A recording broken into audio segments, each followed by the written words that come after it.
Well, thanks for coming, everyone, to part 3. My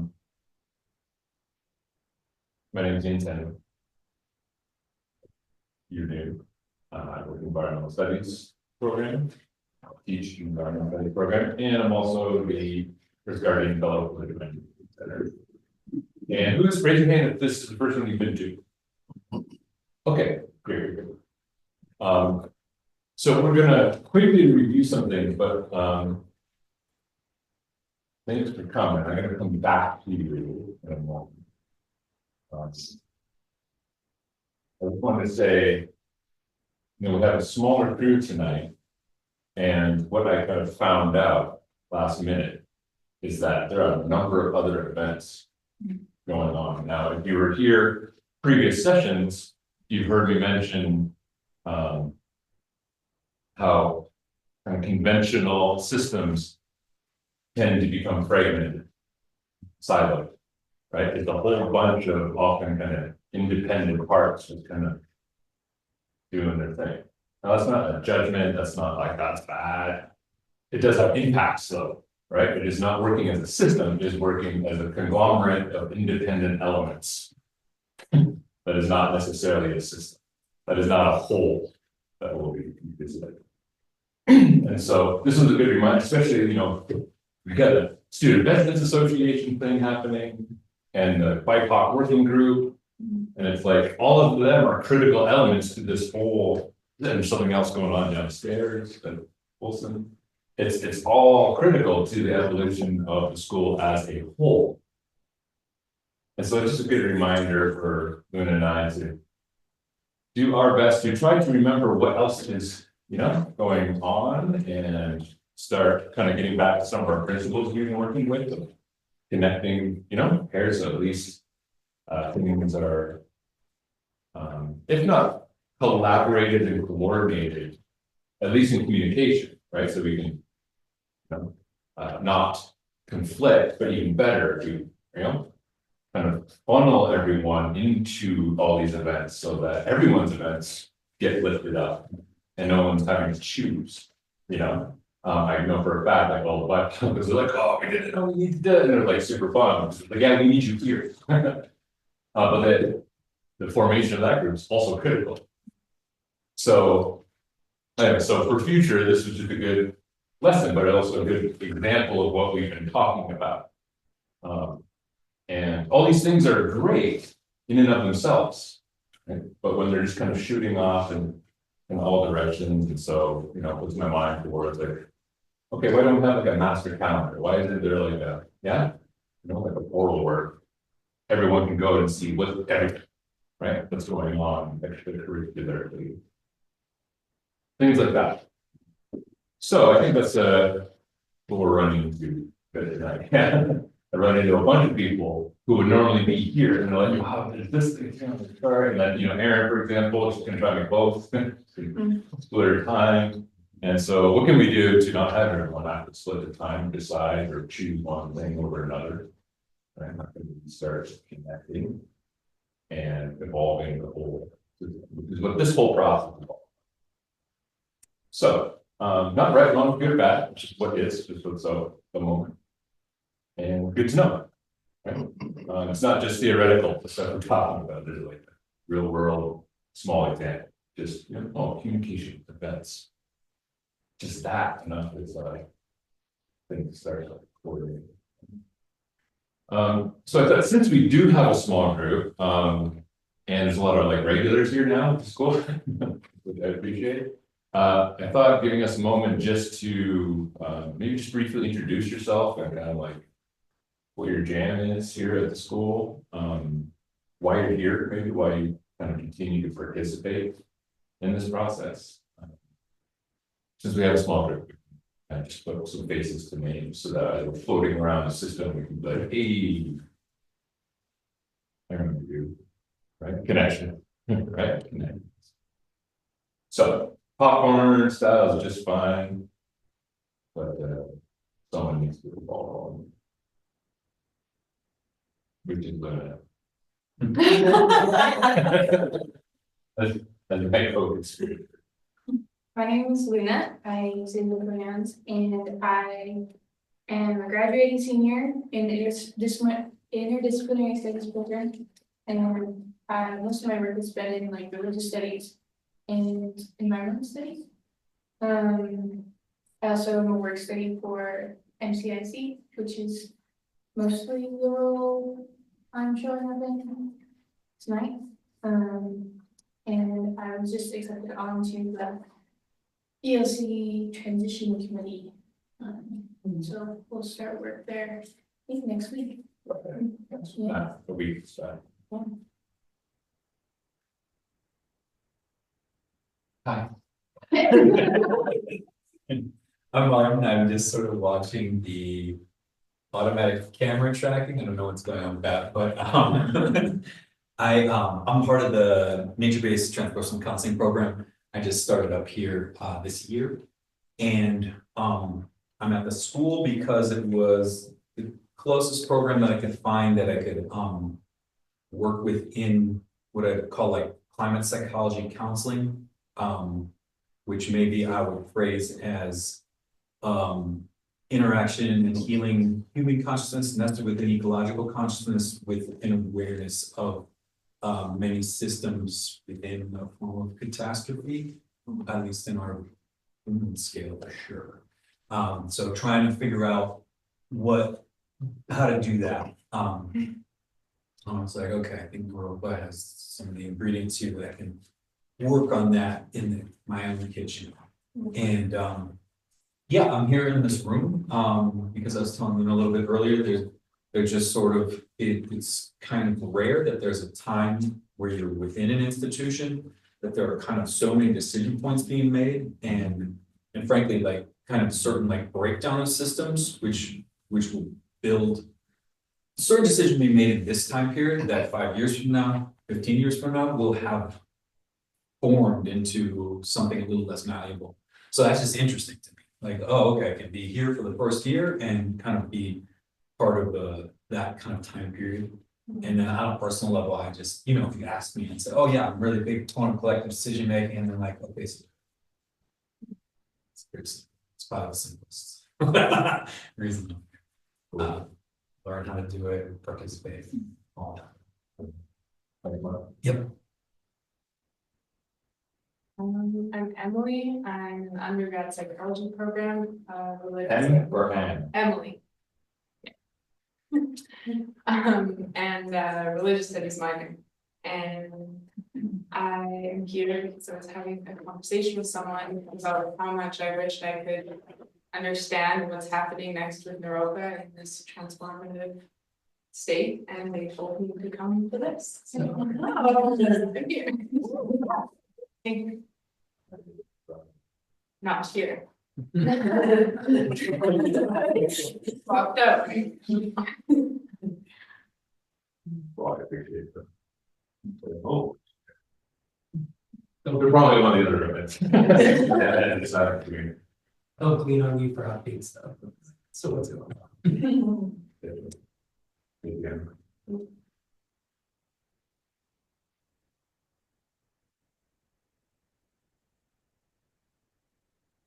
Yeah. Big voice. Outdoor voice. I'm Case, she, her, pronouns or whatever. I am a double major environmental religious studies undergrad. Why am I here or why am I at Naropa? Or both, or one? Okay. Naropa just happened to call me, so I'm here. There's a longer story, but I won't get into it. And why am I here? I really enjoyed the first meeting, and I feel like I should give a shit. And so I do give a shit, but I'm just trying to find like the substance and like why. Or like maybe the drive and passion instead of being in my own lane. So We're gonna review the concept of shit giving. Briefly, so we can. okay.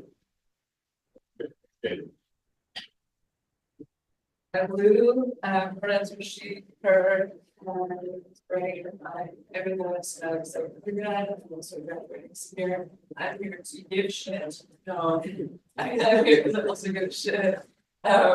Personally, Rome has been transformative for me. So I care how I feel like I showed up into myself. And then I also want to believe that something like this can thrive in the systems that are feeling that are bigger and to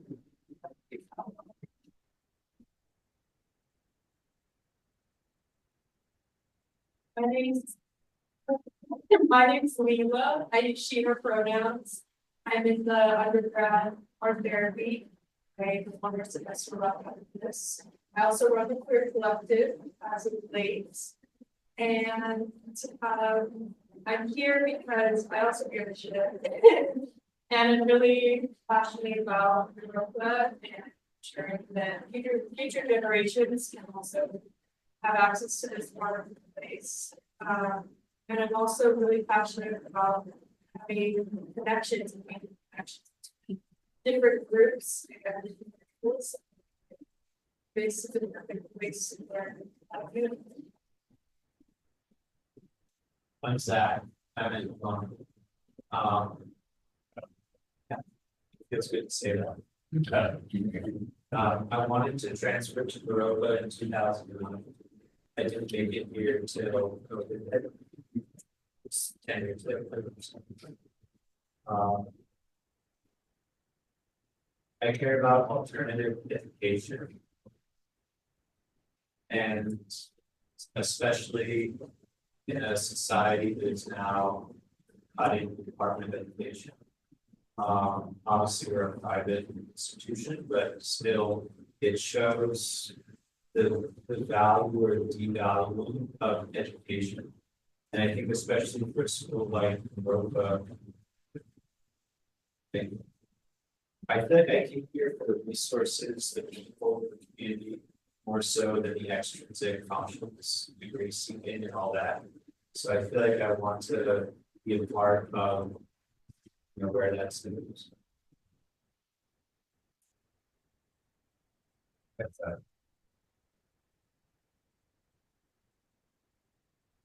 My name is Jeffrey Pethybridge. I currently serve as the Chief Academic Officer of Naropa. For a while, I was teaching in the poetics program and the direct the summer writing program at Walden.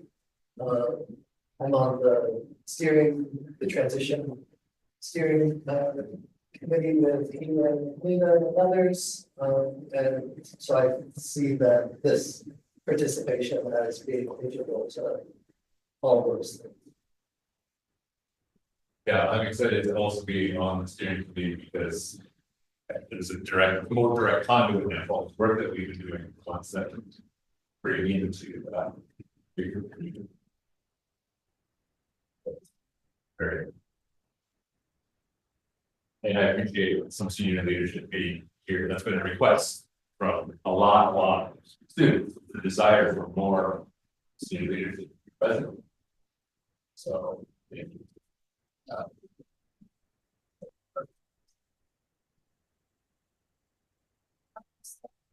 little louder, we got the. Okay.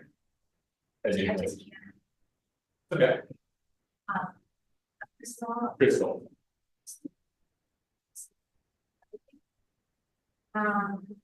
Came back to school because I wanted to be a part of a community, that has similar values. Kind of like all these fear-based on coded politics. So it's just such a relief to come back and focus on things that I do actually care about. I was at this first meeting and I really liked it. I want to focus on systems and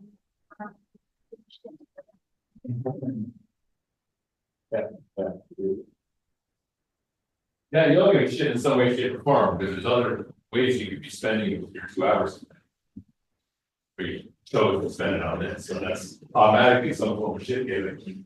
Right, and we only did a little bit on the specifics of that, we'll review for those who weren't here and maybe, you know, spend a minute, there's some patterns that came up that are important. Super easy pronouns.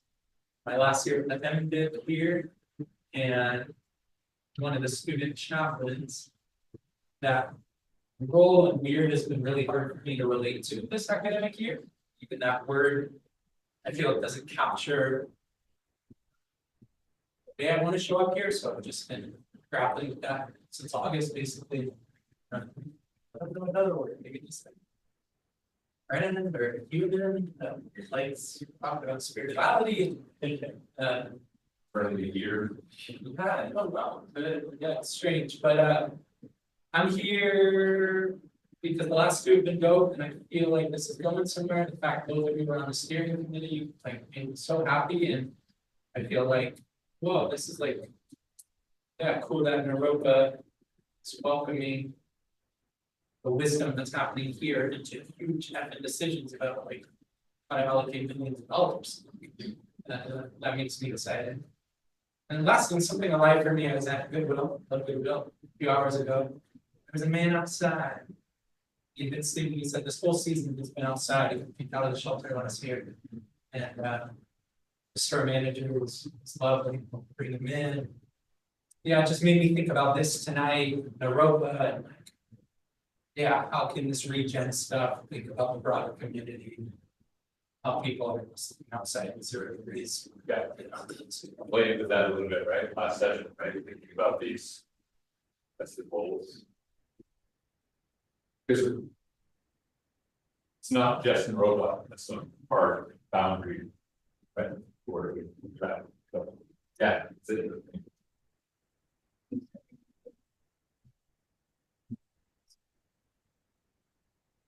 Okay, good. So, let's kind of quickly review some core sort of principles. So one of the hallmarks when we look at things from this regenerative lens is that we are really doing our, oh wait, is there anyone online? Okay.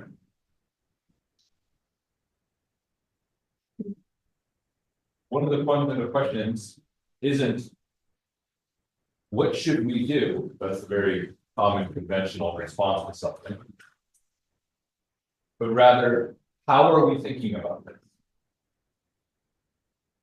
The first step is to think about the thinking that you're kind of unconsciously defaulting to, that you're applying. And that can be just hard to do because thought is thought, right? I mean, thoughts arise, right? In your mind. But all of that thinking has been formed by your whole lifetime inside of the society that we've been brought up in. So it's lightning fast, right? Not just the thinking itself, but the how you're thinking is even subtle. Because the thoughts are kind of discernible, but why the thoughts? That's a different kind of, it's a different lens. Does that make sense? Right? Why the thoughts the way they are. And so what we're concerned with is not making that particular paradigm wrong, but just getting when there's at least limitations to it. Right? All the way to could be destructive. Literally destructive to the planet. It's unchecked. And so we're concerning ourselves with how are we thinking about it? And so one of the fundamental distinctions that we've been playing with here is that generally when met with something challenging or something that we wish to change, our kind of common mindset is there is a problem. Problems need to be what? Solved. There's a problem, we must solve it. Sometimes there are problems to be solved. So we're not saying there's never problems to be solved. We are saying there's not only problems to be solved. if you just solve problems, all you're doing is going back to your status quo, right? Because you were in a status quo and something broke down, something didn't work. You're like, let's solve that so we can get it back to the way it was. However, if the way it is not your optimized, right, way of doing it, then you're not regenerating, you're not growing it, you're not evolving it. You're just getting it back the way it was. But if the way it isn't working in its fully realized state, then okay, but you right? And this is often where sustainability kind of just gets trapped in the loop. Just sustains. That's fine when something needs to be sustained because we need to buy some time. But if sustainability isn't inherently evolving anything or regenerating. So again, sustainability, not bad, but as a blanket lens to apply to things has limitations. Next session, we'll go into a deeper dive into what that looks like. Human projects think they're doing really good stuff. They can actually be accelerating the destruction of other things, thinking that they're doing a solid because they just put on the sustainability form and structure without actually thinking about the whole system in which they're operating. So we're going to do like a broad stroke thing in the next session. Take one of these, like deeper regenerative, let's dive. We're going to play with it. So rather than problems to be solved, we're looking at what we were working on, seeing what.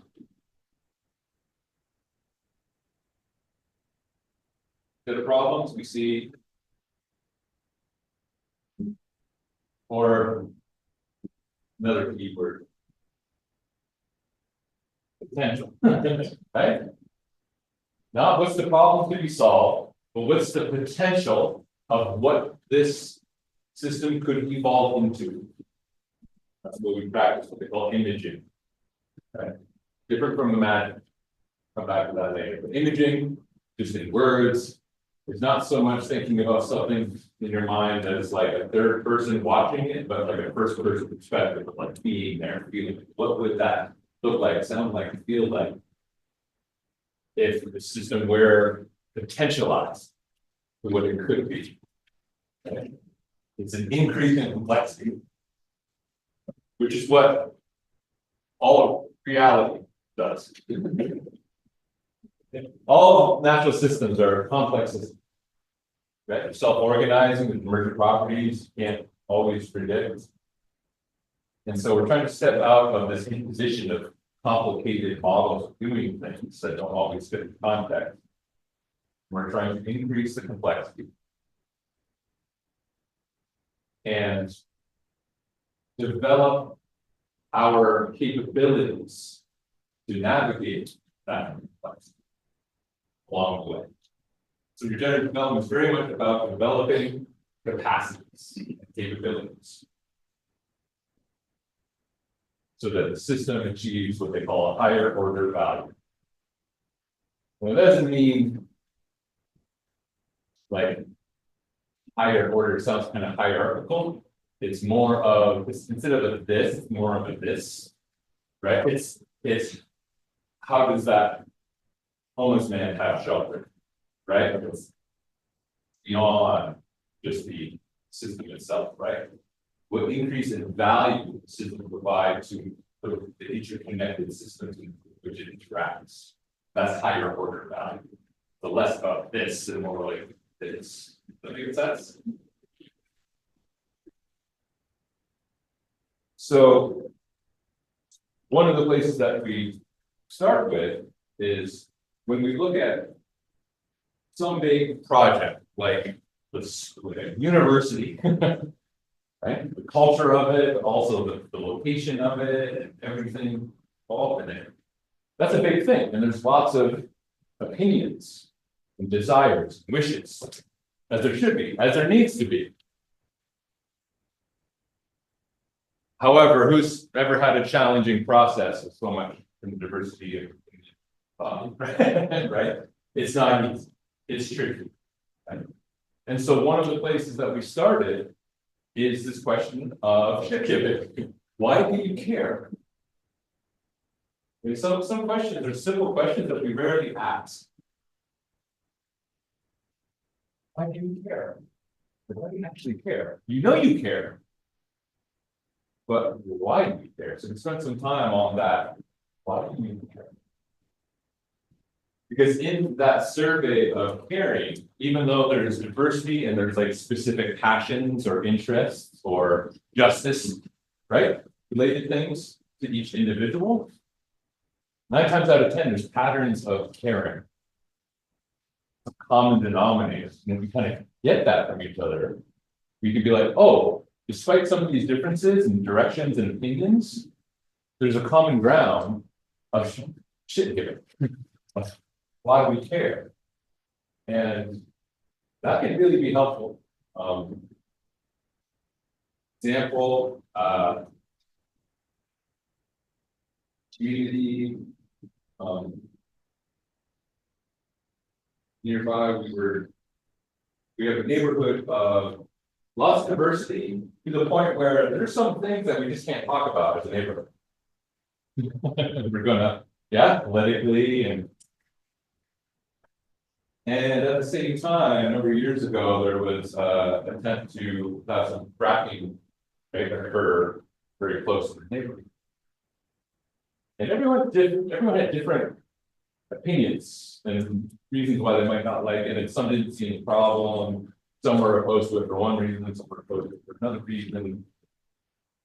Long story short, regardless of specific political differences and other differences, we all got to the same ground, but like we all don't want this. And it's okay if there's different reasons for it, and we don't have to, the people who were in support of it or neutral about it, we don't have to convince them. We just have to keep going in a process based on this common denominator of caring. And interestingly, some of the people who were neutral, they started showing up just to help out with gathering, like bring some food over and stuff, just being kind of solid neighbors, you know. But they would just like stick around, just kind of like, oh, okay, I'll just like listen to this, you know. And one night we're doing fundraising for a lawsuit that we were filing against the town, and cover legal fees stuff. And far and away, the biggest check was from a woman who thought there was no problem with it, but she just kind of come and like heard, and, you know, a couple things. No one was like, you need to come to this, you need to like fight this, you need to do that. Just showed up, just hanging out, and then it was like, oh, didn't say anything. Then like, I'm putting a check. Like, didn't even know she did it. Cleaning up afterwards, small thing. The stick came out. It's out of pocket. So complex systems, emergent properties. Could not have predicted the neighbor who was just bringing over some food to be, you know, friendly. Didn't really care one way or the other about the fraction thing. Ends up putting by far and away the biggest donation. Couldn't have predicted it, right? That's complexity. Okay. You're this open system, diverse, things are happening. You're just going along, and then things arise, and you just couldn't predict it. Cool. So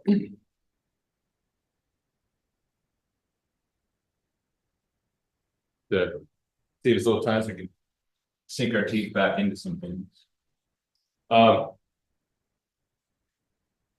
Based on previous sessions, whatnot. So this is all, what I'm about to do is all from you, everyone who's been here. Okay.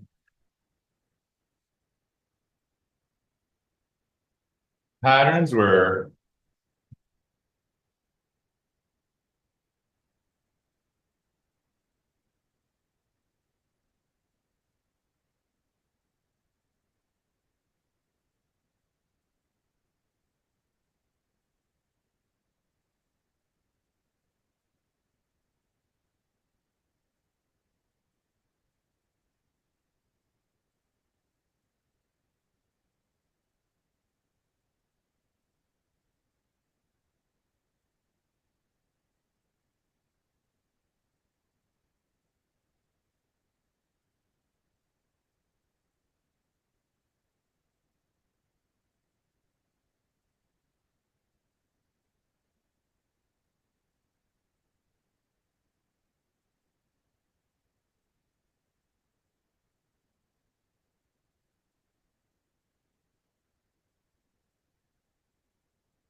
There were some other, yeah, kind of specific things, but everything was kind of funneling back to this.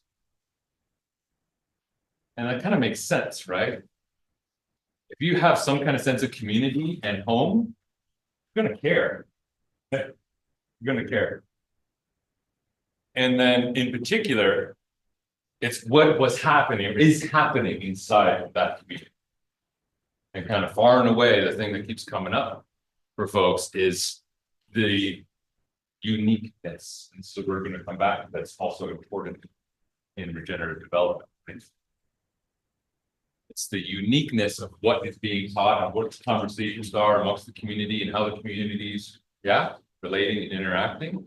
That's what people are really caring about. So if we feel like things are moving in a direction that takes us away from these things, you're going to be upset. Do you agree? Right? Do you feel like what has been community and home and unique is somehow, right, under threat, somehow moving away from that? You're going to be upset. And you're going to show up and hang out at events like this. So there could be more, but that was kind of what everything was kind of pointing to.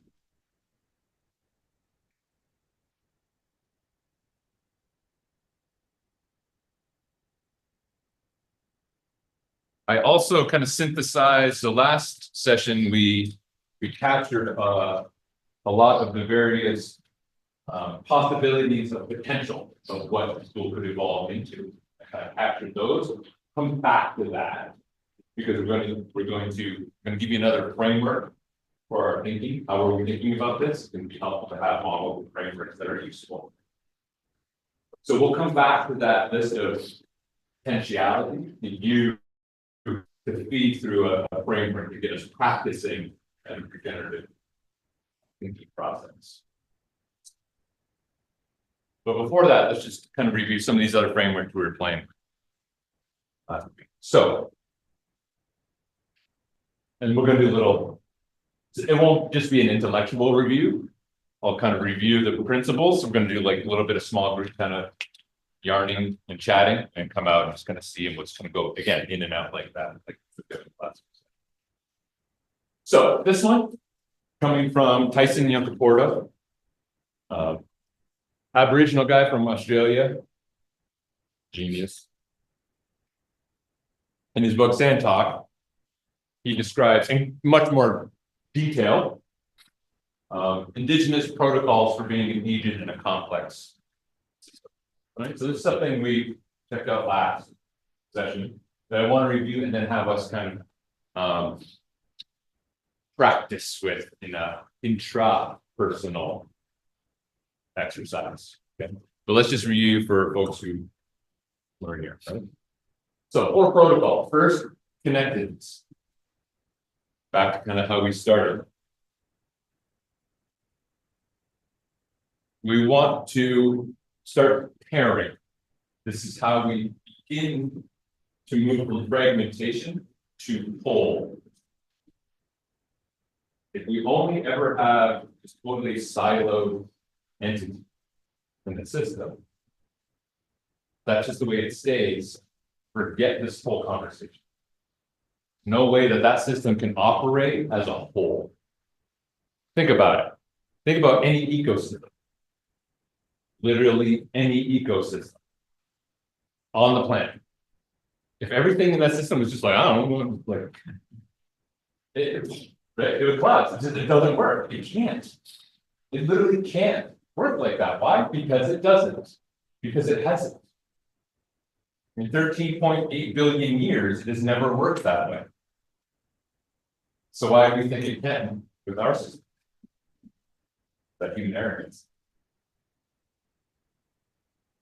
It just doesn't. This isn't opinions. It's just like the universe works. It can get along eventually.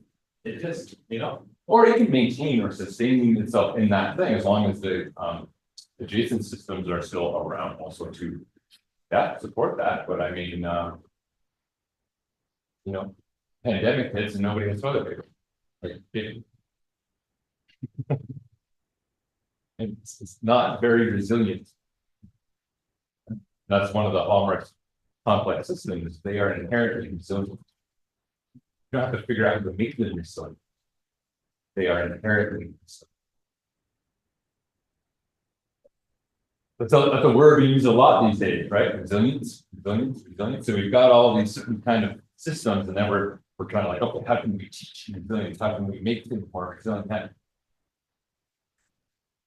I don't know. Right?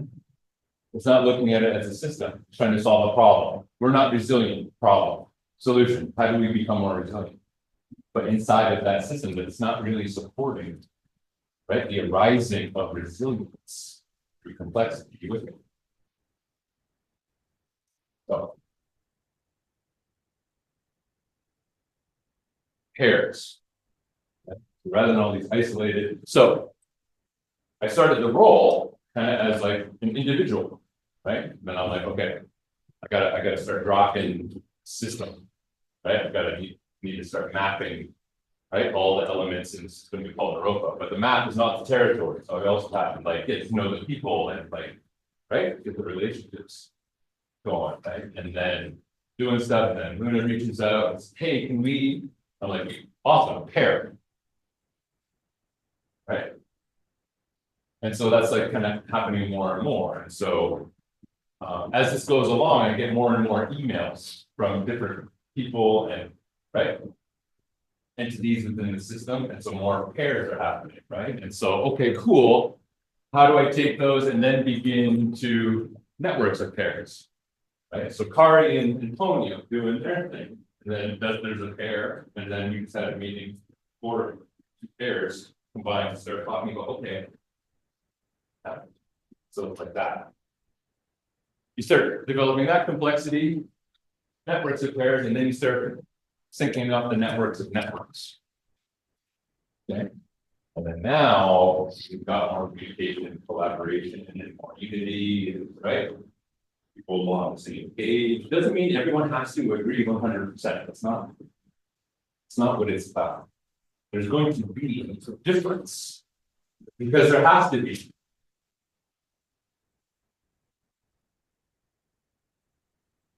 Squirrel eats fresh spruce tips.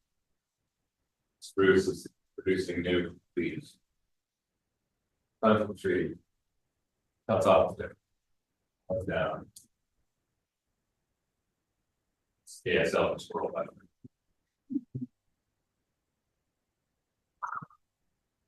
Poops. That goes in the soil. All of my mycelial network takes that, right? Grabs what it wants, converts it, right? Then sends it into the tree roots. Picks up, produces new tips. Squirrel comes up there. That's not the entire system. That's a whole system inside of a whole system. Right? Hands back, everyone. She said she was. Good to word.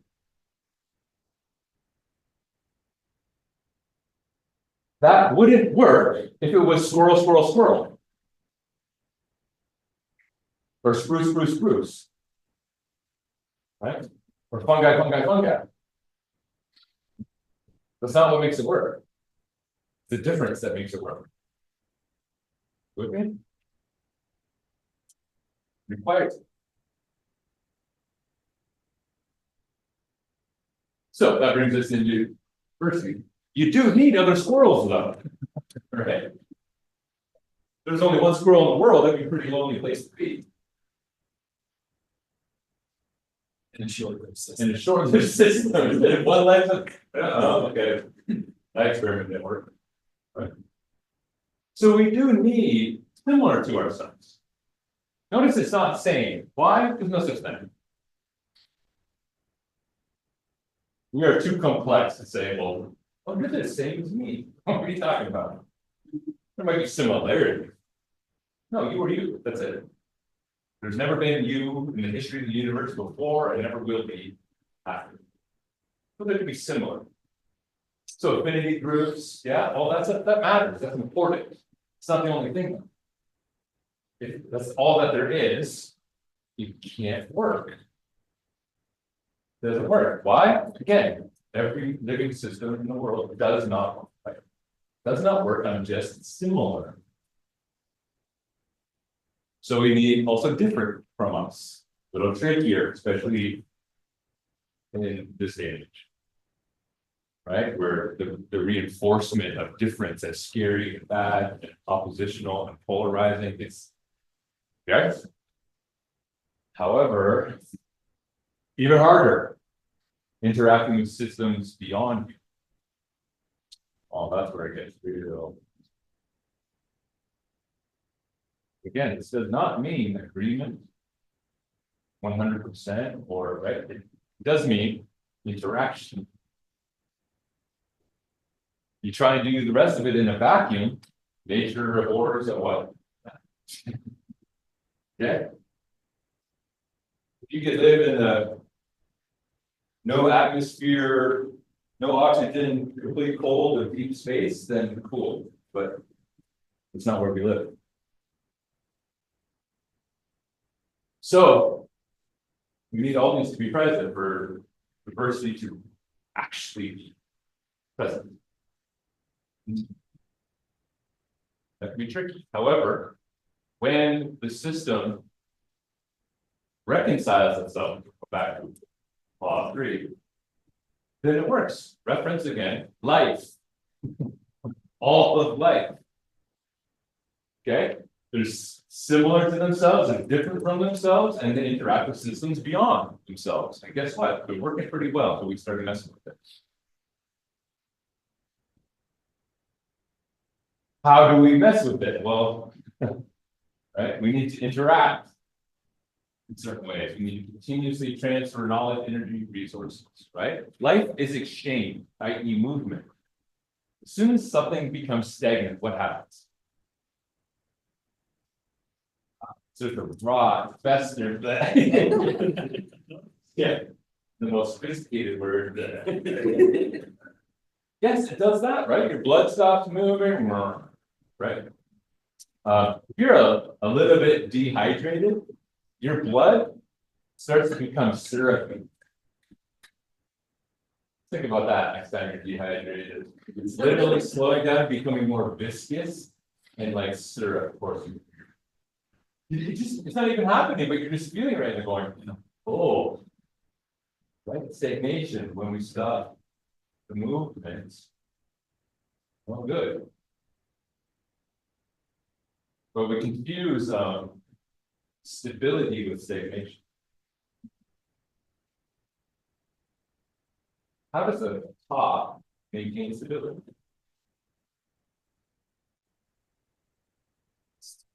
Yeah, how do you create artificial gravity? Spinning. Right? If the earth stops spinning, right? We're like the earth. So stable and solid. Like, no, it's not. We're flying around this thing at 12,000 miles an hour. And we're spinning it like 1,000 while we're going 12,000 miles an hour. And that's what creates the stability. You stop that movement, that's it. No more in it. So life is interaction, continuously transferring and exchanging. That's it. Your body is just doing nothing but exchanging right now, 24/7. Across every system, even while you're sleeping. That is you. Exchange. Continuous movement. You're continuously transferring knowledge, energy, and resources just within your own body. And right now, with our breath and our breathing, it's happening right now. And the last adaptation. Western systems don't like this one, in my experience. Right? Like, look at it, the education system, I get that there's some upset around the dismantling of it. However, emergent properties, uncertainty, who knows what might arise from that? Because on the other side of things, that public education system, the way it was designed, was not designed for change. It was designed for very specific reasons. A lot of people are going, these are not the reasons. now, right? The model is based off. Think about that later though. It doesn't love this. Anybody get in trouble when you ask probing questions in school, even high school? What the hell is that? You call that learning? Right? When I was in high school, a friend, we were talking about the Holocaust and during World War II. And a friend of mine said, not to invalidate the talk of the Holocaust, but to also highlight, like, are we going to talk about the Holocaust that occurred over here in North America as a result of, you know, colonization? You got kicked out. Class. What am I gonna get out? Like literally kicked out. Not the whole. This isn't ancient history. Sure as hell doesn't want a whole bunch of that. It's fun. So transformation, the system has to be open to transforming itself. The system, guess what? It's not outside of you. So that means what? Who also needs to be open to transformation? Who has two thumbs and is open to transformation, right? Because it's you. Also, me, it's all of us, right? So we have to be open to transformation. If we're open to transformation, the feedback loops are, there's the exchange, right? We're facilitating the exchange. Those things are open and flowing. If we're not open to transformation, then those things are shut down. And they're stagnant again. No movement, back to no movement. Right? Things just moving. And then last one, if you're got these things firing, then the system, through that kind of emergent arising, produces what they call strange attractors from time to time, right?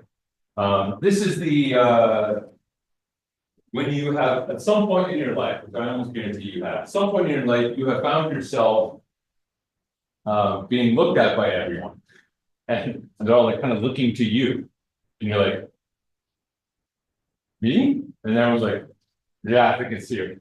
Okay, that's being a strange attractor. You didn't really plan. All of a sudden, like the system just said, this one needs to fulfill this role for this time. Right? This one is the one to get this done. Not permanently, not as in some permanent position, it's not a hierarchical thing either. It's just like, this is the kind of critical role, and you might find yourself being that, serving that role for a time. Right? You become a strange attractor of what's needed in the system. Is that making sense? Okay. It's a very kind of emergent sort of thing. Like again, like, okay, Lou, in 6 months you're going to be our strange attractor, but now you can't. Right? You can't do it. But in these things, if we all keep hanging out with this process, I guarantee this will happen at some point. As we get down to the nitty-gritty, we'll be talking, and then someone will be like, often it's because of something you said that you probably thought you were hoping someone else would do. And then you know, do it, and then everyone's like, oh, well, what are you doing in that case? You can choose to say no, in which case that's just going back to status quo for yourself. Or you can be open to transformation. Right? And start developing the capability for that new role. I've had to do that with this new role. I mean, this role of like connected, that's just not my kind of default thing. No, it's like seeking out building relationships, totally new for me, very uncomfortable. And then that's what happened. Just things happened, and I was like, oh, this is what needs to happen. Oh, oh, it's me right now. Right now. Okay. Does this make sense? Okay. So here's the question that we're gonna do, like, you know, groups of 2 or 3. But I want you to take a moment now, look at these protocols, and just think about what's one of these that you can see that it would be desirable for yourself to develop more capability or capacity. Does that make sense? And you don't have to apply it to Naropa, like just, yeah, in general, in your interaction, because we are interacting in complex systems all the time, anytime we're hanging out with other human beings. So this isn't just something to apply to, oh, what's the system mean? Remember, you're a part of that. And so this is a little bit of that intrapersonal work of like, what are some of these capacities that I can stand to, yeah, level up a little bit, take on a little bit. Is that question making sense? Okay. All right. Yeah, let's do groups of 3 and then be like one group of 2, or you can make a couple groups of 4. I don't care. No more than 4 of them. And just get together and just kind of have a yarn, just kind of share with each other. Yeah, here's what's up, here's why, and no goal, no anything, just a little bit that connectedness is what we're working on. Cool. Okay, all right, just self-organize. Just take a couple minutes and hang with that question. Okay, so that was really just a brief opportunity to move from the intellectual understanding into that more of the experiential kind of practice of it. And that was mostly for you, right? Just to kind of bring to your mind what are some areas. So whatever you identified, I'll ask a trickier question. See who wants to climb out on the skinny branches for a minute. Which is, what's in the way of that?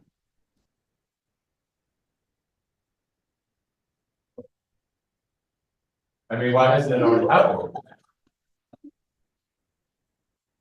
Is it something you might want and you've identified as something desirable? Like, yeah, that would be good to, so why hasn't it happened? What's in the way? What are you missing in terms of developing capability or capacity? Mark? Well, I mean, I feel like systems thinking is essentially thinking in verbs. And I was prone to think in nouns, and English is thinking in nouns. Yeah. So there's this place, especially on adaptation that I was working with, that's kind of okay, but if I can just figure out all the stuff, then it's good, you know, but adaptation, it actually requires like consistent internal change. Yes. And there's also comfort can be self-nourishment or complacency in the regular, but I might not notice it.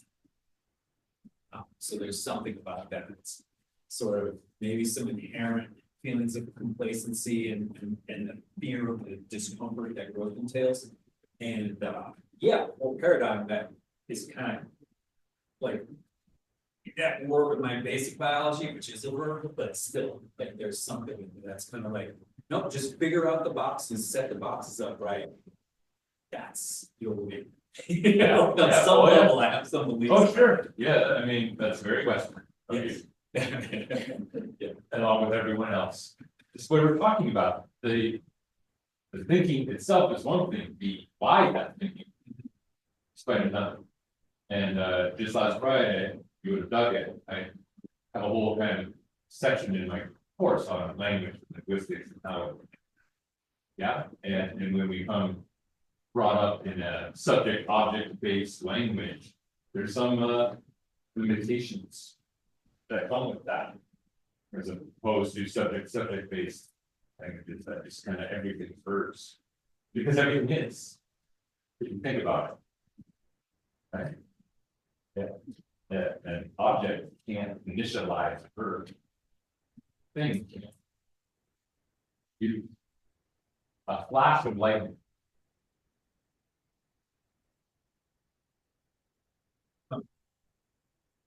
Get that? Some people are.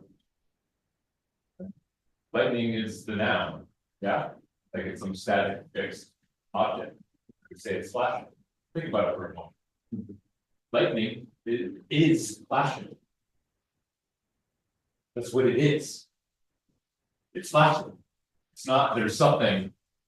And it goes, huh, On off switch goes on. yeah. Lightning is flashing.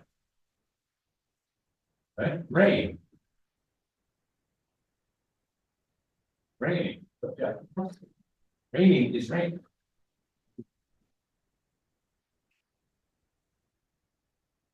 Yeah, so the whole, and we do this with systems, people think, same with patterns and systems, the Western mind goes.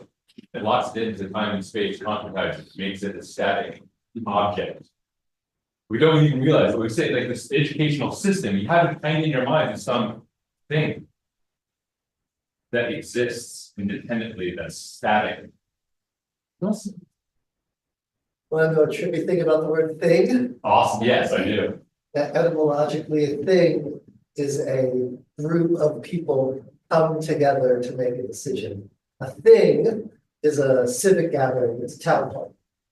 So we are right now in a thing. But we're thinking. That's the important distinction, right? So that we don't concretize and essentialize and put some a thingness to the thing, but the thing is thinking. Constant movement, constant process. It can't not. Awesome, thank you. Who else? What's in the way? Someone, okay, I got really like, sure you did this. there's things going. Yeah, that's you. Shit going Love on. that. Sorry, so I'm gonna try to like go there instead of here. So I'm thinking like systems beyond me. Yep. I'm pretty liberal. I grew up in a very conservative community family. I'm very, so to go back in those systems, I can handle being uncomfortable. I have to de-weaponize my language and my communication. So it's like putting in what you're saying, it's like, so the whole language is stagnant and it's not present, it's stuck in whatever bullshit's been there for so long. And I don't know if I can even put this through which word it's in right now. Okay. But it's like, if we all had that movement with our language, we wouldn't have that weaponization of communication, if that makes sense, or it would be so moving that it wouldn't be focused and photographed one moment at a time. There are things. That's to me. Okay. So like, I think if we could move it in motion, that would give the gravity of transformation for everyone. But it wouldn't necessarily mean we're speaking the same. But being in that motion would cause maybe hearing or a different way to look at things instead of just looking here or looking here. Yeah. We're getting to me now. It's me. But I mean, I spend my life thinking about this kind of shit, so it makes sense. Okay. At the very least, you might not be able to always language it if you've got like a Western Romance language as your default. You kind of have to get savvy with that. It's not that you can't access it, but it can be hard. At the very least, if you can have the awareness of the distinction separate from the language that you're used to, right? Thinking in that at least can be helpful, right? So Martin, even if you're stuck in the language of like subject object, as long as you bring that kind of meta awareness to like, this is all movement, this is all just nothing but exchange and process and constant movement, just that can help. Yeah, I think where it can get a little caught up is if I think of myself as a thing, as a noun. Yeah. Then Which linguistically you are, yeah, according to you. and there easily then adaptation can then occur to me as return to a previous state. Right, as opposed to an encounter with disturbance that then results in gain of capacity. Right, because it's hurt, it's moving. Now it doesn't happen. But I just think that's where like that sort of complacency and fear can kind of come in of change. If I'm under the hypnotic understanding that I'm, yes, is maybe a way to put it. Yeah. Yeah. Yes. So yes. Great way to put it. We've been hypnotized by language and worldview and paradigms, right? Think we are some separate, concretized thing. Right. That's not actually thinking. Right, even though we're clearly breathing and drinking and being, and it's just change all the time. All the time. Like, That's it. That's all there is. Yeah. That's all there actually. That's all there actually is. Okay, one more, and then we gotta keep. I was thinking about Casey's example. I grew up in a very similar situation and I was like reflecting on like why is this hard? And I mean, I think it was actually pretty violent to grow up that way. And there's also an inherent violence in a noun-based language that doesn't acknowledge, that doesn't have complexity, or like this is our ongoing process. And so to be relegated to as an object, it's like. Absolutely. Yeah, we did. English objectifies everything. Right? But you are also objectifying everything. Right? Definition of a noun is person, place, thing, or idea. Just try and find something in the known universe that exists outside of those categories. And if you can, is it actually immediately relevant for day to day? Yeah. And so it automatically creates the separation. There's self, me, and then there's everything else. Well, if you've got that kind of separation, that allows for violence and right dehumanizing, devitalizing, and now it's resources versus relationships, all sorts of stuff. Yeah, it's a hypnotic that kind of spell with language supporting certain worldviews. That gets together and they party, and they have a baby called modern Western Slavery. In my opinion. Okay, so see what you can do just going forward to as we continue this work. Keep in mind just what Martin kind of initialized with that, and what kids have been struggling with is you are part of this process, and it's just nothing but exchange and movement. It's not like because what happens, right? We see the things that aren't working, and we're like, well, I'll change. When this changes and this changes and this changes and this, and you do better, and then I'll come along.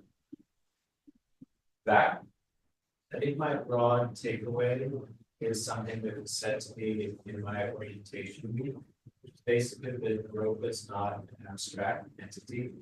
You know, hello, like you're Naropa, you're Naropa, this guy's Naropa. Yep. And I mean, it seems a little simple or facile, but it's like I forget it often that it's like there's no abstract entity known as Naropa at all. And like I'm sure there's the mechanism machine of Naropa, but it's like that machine is going to be like a monstrosity unless you're, you know, not. simple but critical, right? Simple but critical, right? A lot of the most important fundamental concepts of like epistemologies, mythologies, philosophy, spiritualities are dirt simple. But we, again, under the hypnosis of certain paradigms, think simple is like easy or kind of dumb or too simple. No, it needs to be more complicated than that.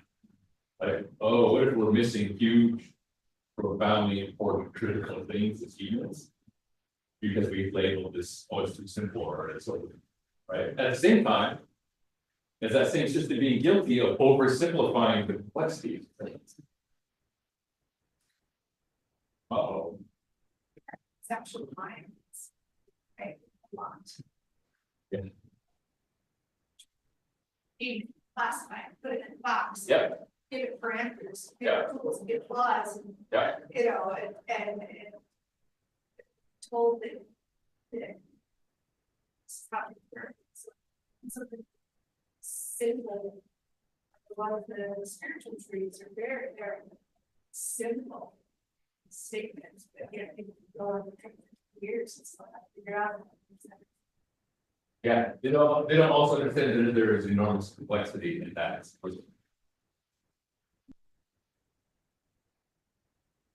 Okay, ready to go? Fine, all right. So let's see.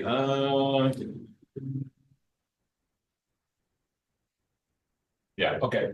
We're going to introduce a framework, and we're going to kind of start pulling a bunch of things together. And in this new framework, we're just going to dance with it lightly for this session, just to play. Right? There's no right, wrong, good, bad. Oh, did I do it or not do it? Forget it, all that. It's just playing with some ideas as practice so that we can deepen that practice next time. So,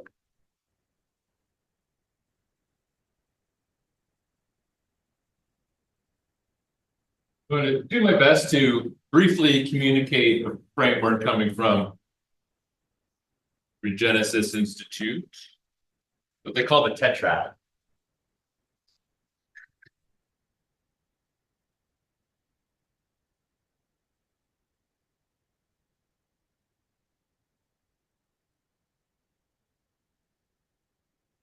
And let's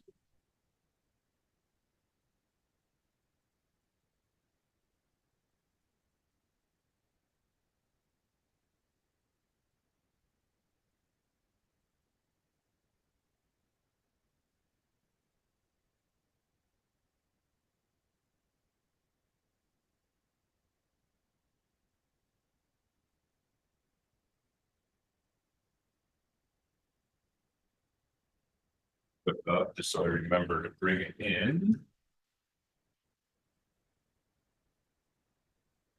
You might pull on this from last time when we get going with a little practice. Cool. Got on. Right.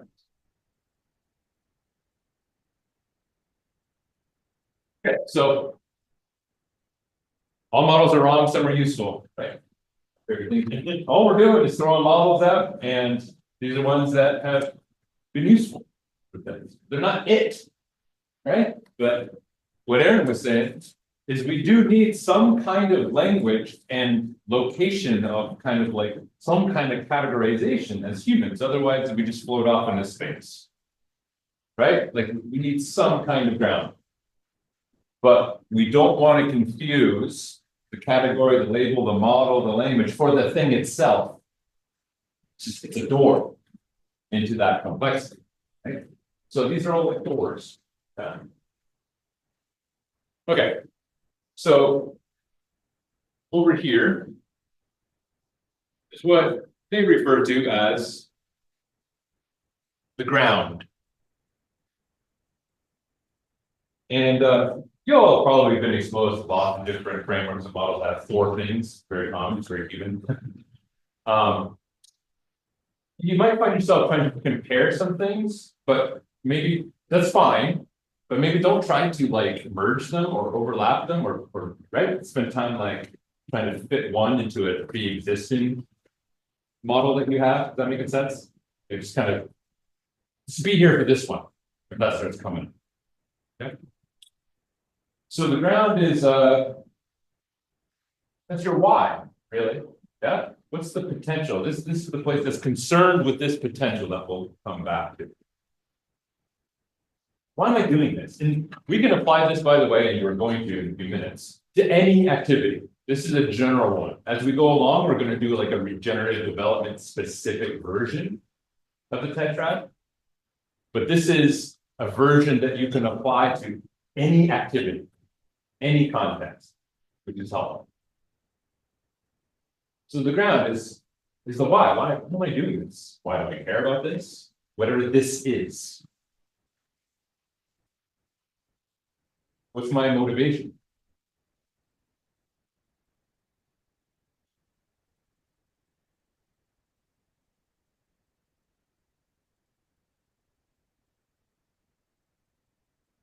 For the sake of what? What what would that potential look like, we could say, in reality? Because potential is just kind of like an image and a feeling, a vibe. Yeah? So the goal could be, all right, if that potential that's creating my why, my motivation, were to be realized, what would that look like maybe? It doesn't have to be the answer. You'd be like, maybe, right? Yeah, we're just playing with things, right? What might that look like for that potential to be realized?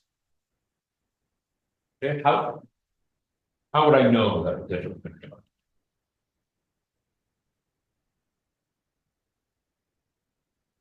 Here is what they call direction.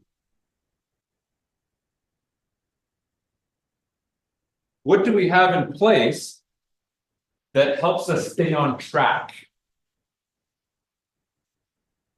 between the ground and the goal?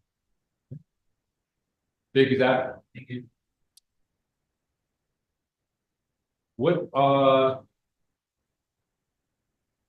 do we know we're still on the path? We haven't strayed. Has anyone started a thing?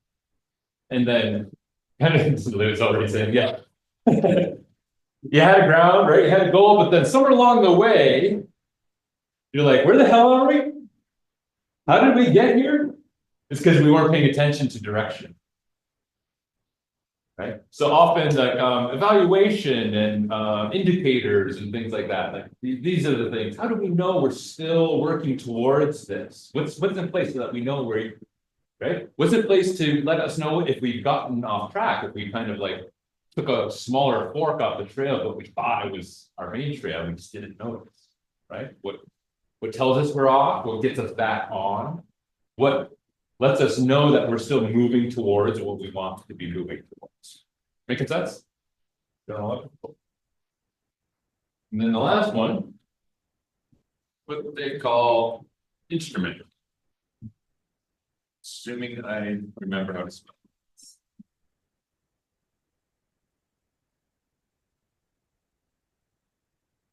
These are the various means, resources, activities, practices.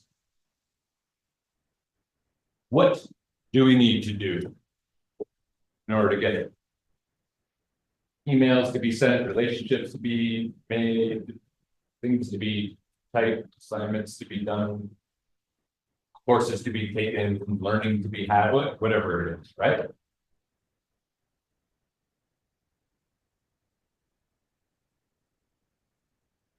And so this line here is about motivation.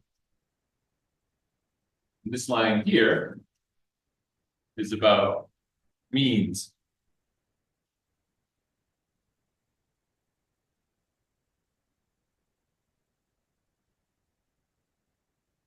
Okay, so the potential, the why do I care? Why am I doing it? What's the potential of this activity?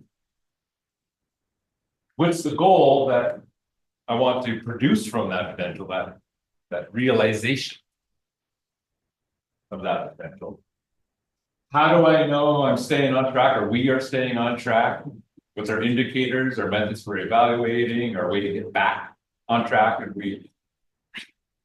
how do we know that we've gotten off track? And then what are all the things that we're doing, right? Or need to be done in order to achieve that. Okay. Does that make sense on just the most general range? Okay. So let's do this as an individual assignment for the moment.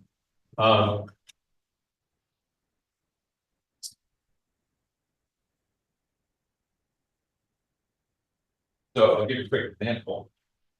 Recently, I was just looking at some areas of my life,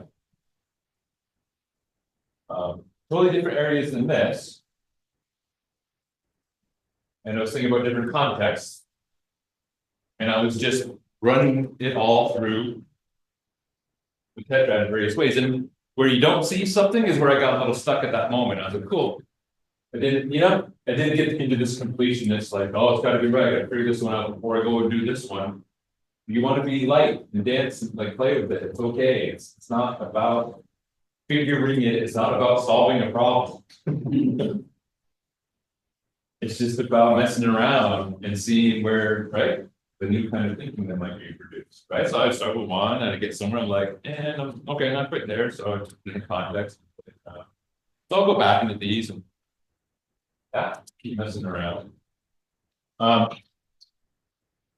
So for this first round, what can be helpful before we apply this to a future thing, it's really helpful to apply it to a past thing to see what was going on, right?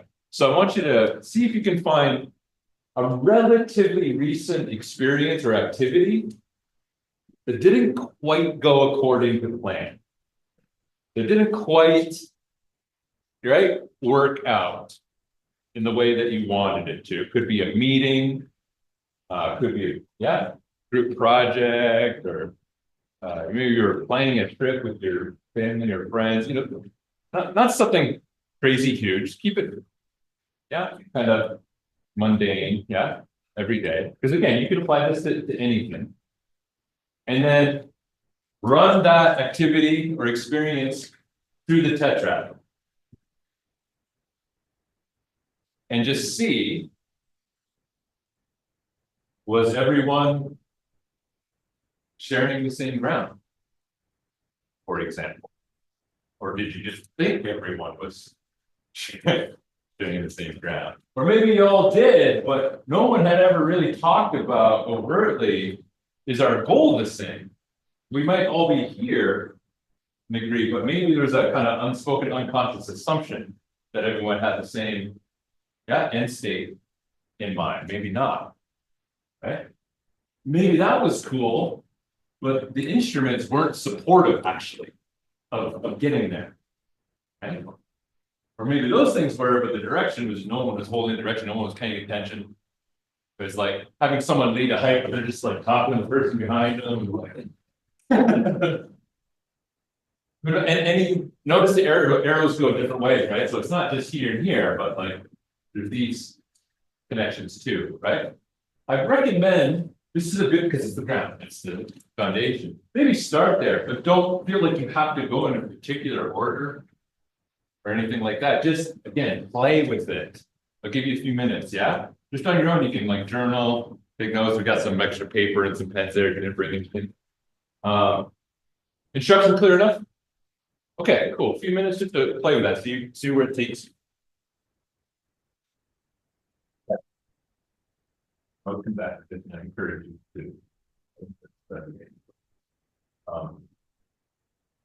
Anyone willing to share anything they noticed? You don't have to get like a enter school thing. You can speak to things in principle too. We don't always have to share specifics. We can share principles. And that's often enough for us to get it without having to worry about it.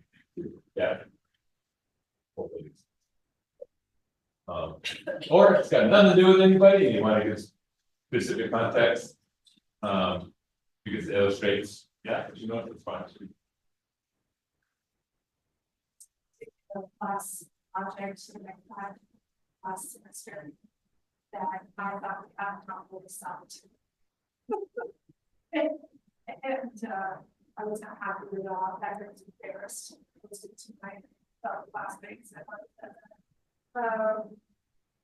And so I was looking at that, and I realized that it was really the direction I was taking. Like, none of us we're all sort of burnt out because we're stuff. We're too stressed to what was going on. And so nobody had the energy to really take their leadership roles. We're all sort of deferring to each other. And when I without any clear leadership or something, they had the energy to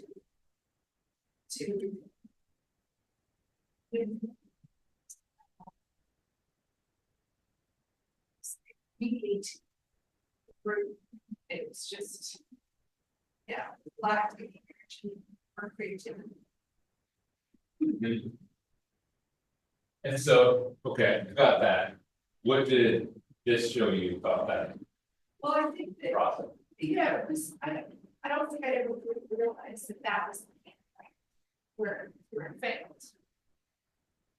For all of this, And which one was the key point where I failed? the direction, Direction. Okay, cool. So let's hold the direction. What was really last? yeah. I hadn't quite realized that was. Kind of like that. We made it very clear. Yeah, this is what we're doing, right? This is why these things are useful, right? So next group project comes up. You got something that you can lead with. This is what we're gonna do in a minute, right? It's like, okay, I'm thinking about this. This could just help organize, right? Because this is always happening in anything we're doing. Just some language to identify. That we don't always have, right? You know, like, oh, it's so clear now that they have that. Right? Perfect example. Awesome. I'm sorry the project stopped, but now you got something to mitigate sucky outcomes in the future. Yeah, anyone else? Example, something that was elucidated. Could be pretty brief. I mean, that when I was thinking about where. Right, to get the result of what I wanted. And at the time, I was convinced it was the instrumentation practices, but then when I broke it down, so I was like, no, it's the direction. We have no capacity for even collective understanding what we're trying to do, how we would change goal, any of that. So I was actually focused on resources that were adequate or more than adequate to do what I wanted to do. And because I didn't know, I didn't identify the place of lack, did not get the goal. Yeah, and if we don't see that, we get even more frustrated. We're like, oh, I'm bringing more resources, doing more stuff. Why the hell isn't it working? Right? More. And then, like, oh, my attention wasn't in the place where it was actually missing. Perfect. Great. One more, if anyone's. Okay, enough. My goal, I was like, you know, how you mentioned in the class on Friday, where you're like, oh, I asked myself, and then I got this answer, and then I asked myself again. Like, really? Yeah. And I was like, yeah, this is the goal, and I'm like, really? Like, shit, no. And I realized that's why. Cause I was not realistic, like, I wasn't truly. I think on the surface level, this is the goal I wanted, but truly deep down, what I needed as a goal, I didn't want to identify. Yeah, this is important. This is like big picture impacts and goals are worthy things. We just want to look at the distance, I'll say, between what's so now and that really big goal. And it's like, is it, anyone heard like, SMART goals or SMART-E goals now, like specific, measurable, actionable, right? And SMART-E is like inclusive and equitable. Yeah, good, right? Time bound, right? It's not that the big picture goal isn't available to you. It might not be available to you right now. Right? You might need to do this, like, because you can just keep reiterating this, right? If you find your goal in the system, that becomes the new ground. For a more evolved system, then now we can have a bigger impact. Now you're a little closer towards a bigger goal. Does that make sense? Right? Like we can keep iterating, but this can just help us stay in inspiration of potential, balanced with what's reasonable and, not limiting reasonable, just like, no, like there's realities. There's realities. And we have to some degree operate within those realities. But we also want to be unreasonable a bit and be like, well, what's beyond those?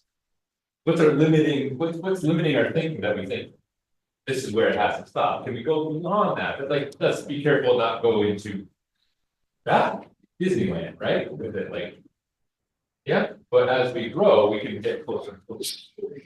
Great. Okay. Now, see if you can find similarly a recent experience or activity. Again, except this time kind of worked, kind of successful. Something like, yeah, that was yeah, don't worry about perfection, right? But like, by your measure, it's like, yeah, that was. It could be just talking to your family about what restaurant to go to, like, don't make it too, yeah, it doesn't always have to be these like huge things, right? And in fact, mundane things can often be a little easier, right, to see these distinctions, but. Okay, so go ahead, take a moment now, and something, recent experience or activity that you consider fairly successful, and why? Run it through the tetrad. And then I'll just make the final thing, which you'll probably do anyways, is compare those two after you're done. What was present or not present? Yeah? Such that one was not so successful and the other was. Look at those two examples. What do you notice? Leela, yes? Yes, to me, the key difference is that in the piece that worked better, it seemed like all the different variables had an interplay. And so they were all strengthening different aspects of each other, there was communication between all of them. Whereas. Oh, so connectedness, in other words. Yes. And feedback loops, in other words. And, oh, okay, for example. But it felt like in the thing that went wrong, everything was siphoned off. So the system was functioning as well as it could have. Fragmented? Yes. Whole. Yes. Surprise, surprise. Perfect. Anyone else? Did you notice looking at those two examples?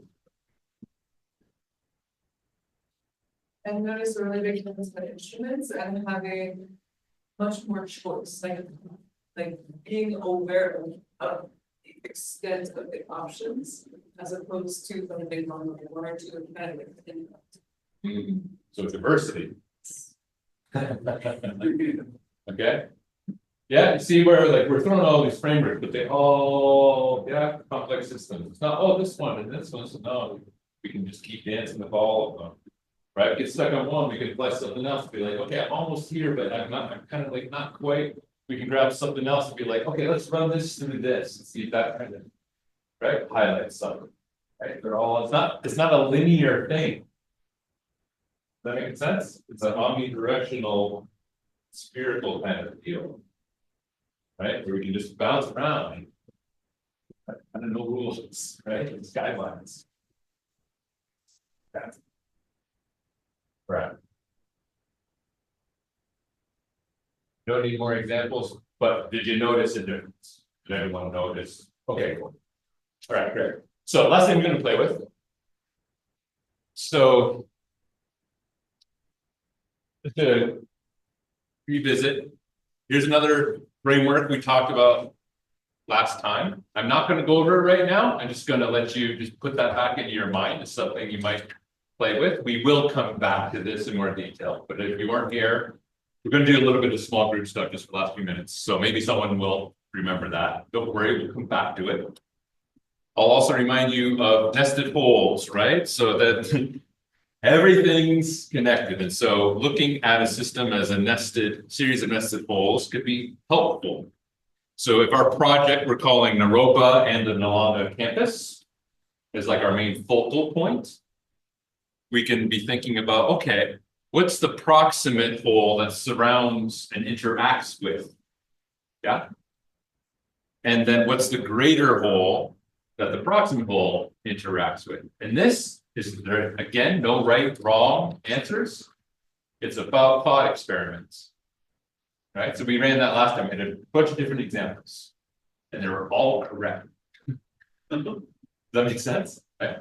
So you could think of it as like a neighborhood in a city. You could think of it as an educational system, right? It doesn't matter, right? It's something that guides the thinking. Okay? And then we got you're gonna run these through the Tetrad in a moment, but you got Tyson's protocols, right? Also to be thinking about. And so here is what came out of our last session. I can consolidate, right? In terms of the potential that people were imaging of the evolution of the school, what the school could be, evolve into. Notice there's nothing here that's like solar panels, or outdoor classrooms, or more bike racks. That's not to say those things won't be part of it.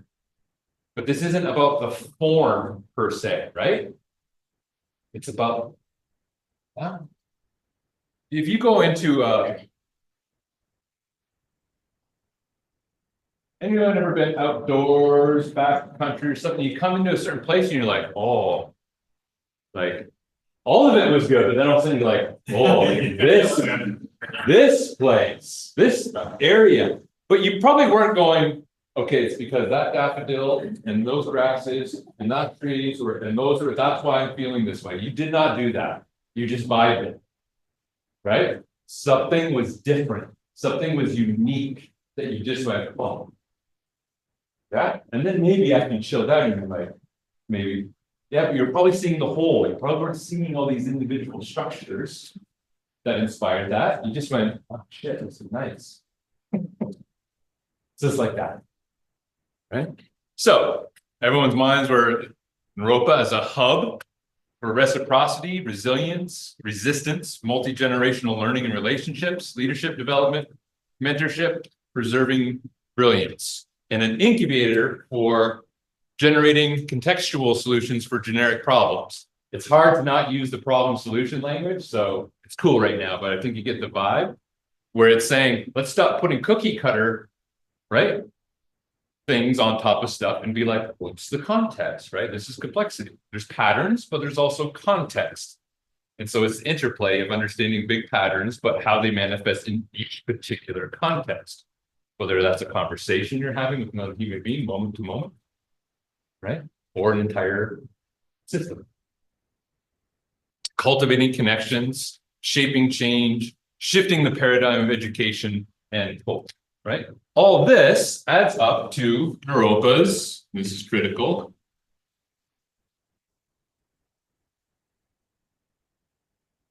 uniqueness. This is something we'll come back to because the potential of something is all about its relationship and its uniqueness and its place. When systems identify and lean into their uniqueness, they become something that no one else has. They become, whoa, look at that. And Naropa has been that. Is it still? That's what you guys. To be honest. What could it be, right? To lean into the uniqueness could be like, no one's doing what we're doing.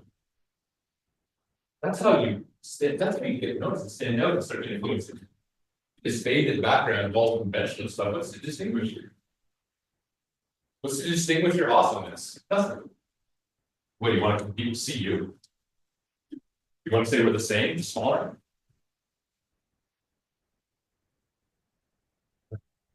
So it's uniqueness. So let's get into three groups. Anyway, okay, we just go a few minutes. I know I always do that. Try. In the ideal world, what we're doing would take like a semester at least to get to like the depth stuff. So we're trying to do an accelerated thing. So it's so everyone's cool.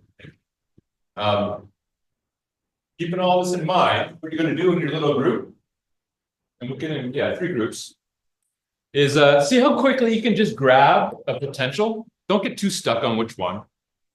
You know, pitch one, how about this? Yeah, sure. And run that through that.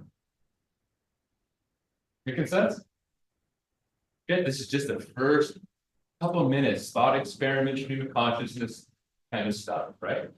Just to start playing with it and to start bringing these potentials into a little bit of that actually look like what's the capacity we need to, capability we need to develop.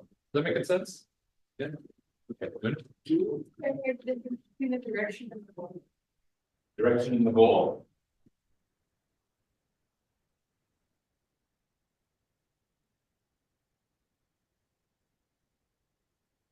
I loved all your doodles from last time. So let me do it that way.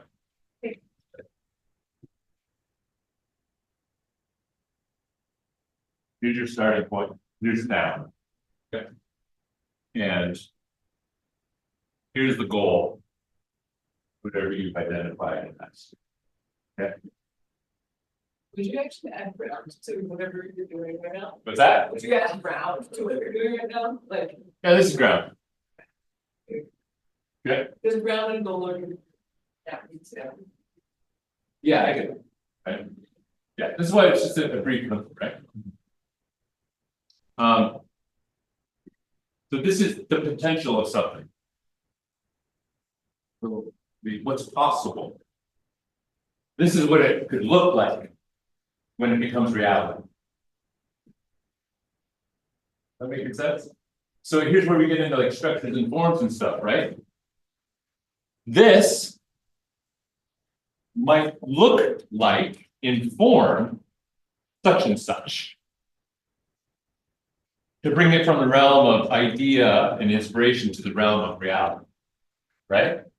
But why this is important, I will submit that we do it this way, is to state out of, okay, Nalanda, all right, let's get our all our form. People just start listing up, okay, let's get our solar panels, let's get some wind stuff in there, let's get bike rapidly. You see them, right? We just grab all the quote unquote sustainability things and just start slapping them on a property.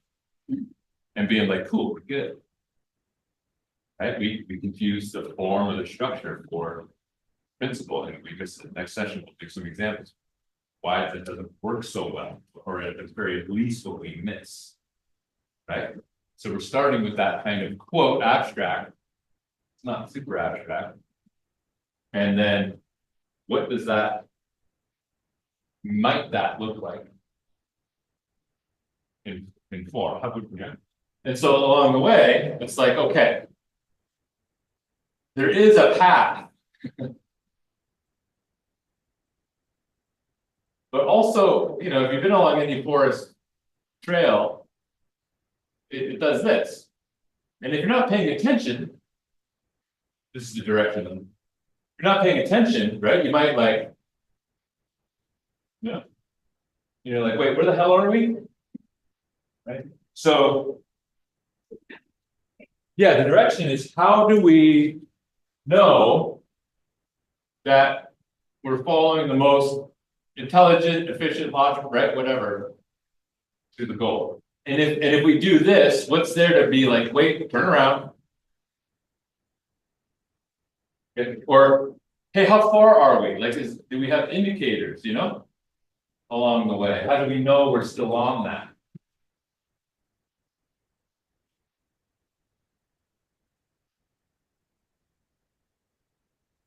An example, maybe we could have done better with direction. It's like maybe some feedback forms after this. Yeah. Yeah, okay, you got it? Direction.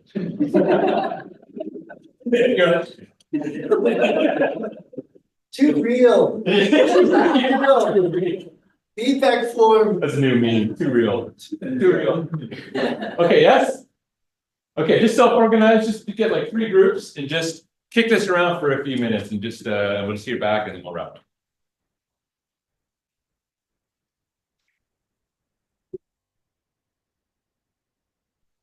So just to wrap up, again, just like what did you get out of that? No right, no wrong, there's nothing, it's just a little bit of practice with the new idea.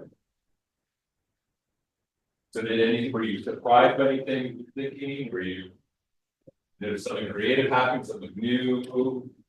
Way of looking at things, let's just hear what examples. I think I was struggling when we were talking and you were here, and it was like, why is it here, and you're like, let go of the right, and we're like, oh, it's like, then we started getting really, we started, instead of focusing on the form, we were focusing on the possibility of expansion, the imagining things. So it really changed. It was good.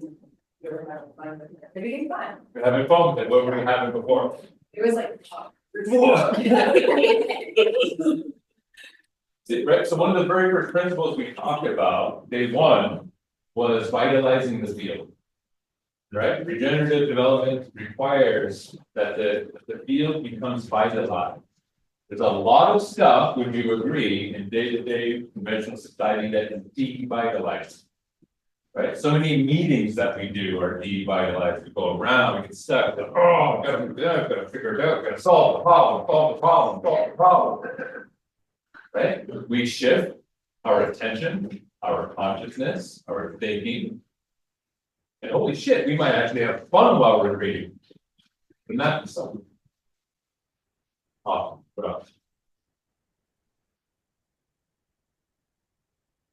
He gave three basic strangers a way of coming together over pretty heavy material in a very fast time. So I think that's a form of vitalization. Right, if we could generate something new amongst kind of strangers, but kind of quickly, like even something loosens up, like. We've got a lot of time for everything in the day, right? Like these are the realities we have to also operate in, right? It's just life, but we've got life, and we've got all these things crazy fast. So what if once we get going, maybe more can be accomplished in less time than we think, but newly, right? Which is supposedly a form of vitalization. Did anyone feel a little more vitalized? Just like new possibility?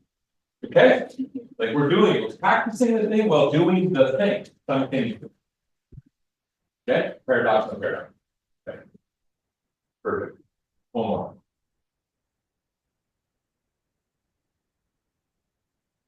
Something kind of lit me up, just stumbling upon something that was like, oh, if this got more energized, it makes 1, 2, 3, 4, 5, 6, 7 of those other things more possible. I'm just kind of like, oh, we should do that. Okay. Permaculture principles, very basic, called the difference that makes a difference. If you can look at the patterns, right? This is what this is about. The Tetrad is like it's about identifying patterns, right? And when you start identifying patterns inside the complexity, you start noticing these leverage points like this, right? These nodes where kind of a lot of things are kind of connected to all these different forces of connection. And you go, oh, wait, though, this, we spent some of that vitalized energy and time. Missed it feedback loops that it has, right? Compared to other ones, you're like, oh, so that gives us some direction, right? Yeah. Okay, pause there. Thank you so much for hanging out a little bit longer. I appreciate that. Sounds like you're getting something out of this. So please also spread the word. There's a very good chance, and this is important for you to know, that part 4 will actually not be the 18th, but the 4th for practice day. I'm working with Charlotte to put in part 4 on practice day, and then we'll keep part 5 as March 18th, maybe the 19th, because we have to check the 5 o'clock working group because of things kids. We might that date that went out on March 18th, we might bump it either like a day before or a day after, to make sure that we can get everybody or as many as possible. Cool. Okay. All right. Thank you so much, everyone. Appreciate your time and engagement. Be one.